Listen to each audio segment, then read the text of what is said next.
The annual field session in Maryland Archaeology was created in 1971 by the Archaeological Society of Maryland, or ASM, and the Maryland Geological Survey's Division of Archaeology. In the 1990s, the Division of Archaeology became the Maryland Historical Trust Office of Archaeology, and the tradition of the annual field session continues today.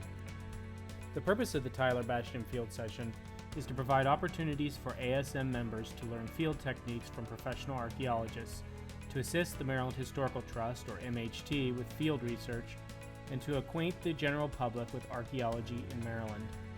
This year, MHT, the ASM, and the Maryland National Capital Park and Planning Commission will be partnering on the 50th field session to be held at the Billingsley Site near Upper Marlboro in Prince George's County from May 28th to June 7th.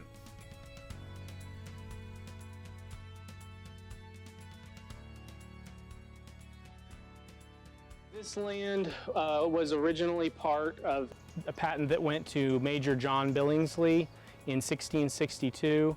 John Billingsley was a merchant from Chuckatuck in Nansemond County, Virginia, and he got the land for bringing 14 indentured servants into the province of Maryland. And Lord Baltimore had a law at the time that basically said you bring in a certain number of indentured servants and you get a certain amount of land. And so he got 700 acres here between the western branch and the main branch of the Patuxent. The land that he got eventually passed to his sons. The patent itself did not come to Major Billingsley until after he was dead, so it actually ended up passing to his sons. He was deceased by about 1659, but he brought the servants in 1650.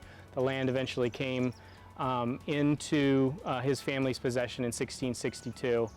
And there are some records in the colonial archives that talk about how Major Billingsley purchased the land from the Mattaponi and Patuxent Indians.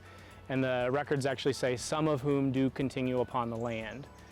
Those records are from 1674. There's also a map that was published of Maryland as it appeared in the year 1670. It's a famous map by a gentleman named Augustine Herman. And Herman's map shows European structure here in 1670. It also shows two Native American villages, one called Wigwamek and another called Kapahan. And we believe that this site is basically the location of Wigwamek, where we're excavating right now. We've also been doing some remote sensing work to try and locate deposits from past human activity. So we've done a couple of different techniques. One's called magnetic susceptibility, and the other technique is called magnetic gradiometry.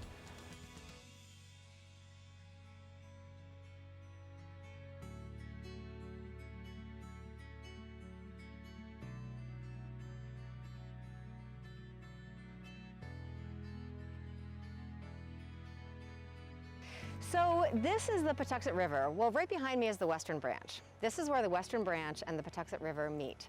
And the Western Branch is the largest tributary of the Patuxent River. And in this area, we call this area Jug Bay. In the Jug Bay area, there's a complex of archaeological sites. There's about 40 known sites stretching about a mile in either direction from where we're standing right now. And they span about 10,000 years of human history.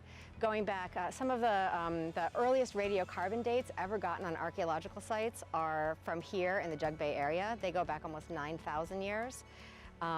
So we know that native peoples were here for thousands and thousands of years before contact with Europeans. This was absolutely a desired location because of the water. So when you're talking about before contact with Europeans, the native peoples used this as their transportation system. The waterways were the superhighways.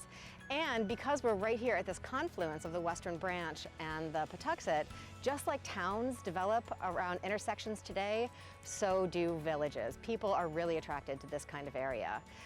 This is also a really special part of the Patuxent because we are right near the head of tide.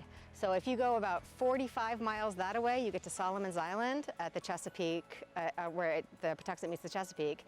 And if you go about 45 miles that away, you get to the Frederick County line, and that's the head of tide.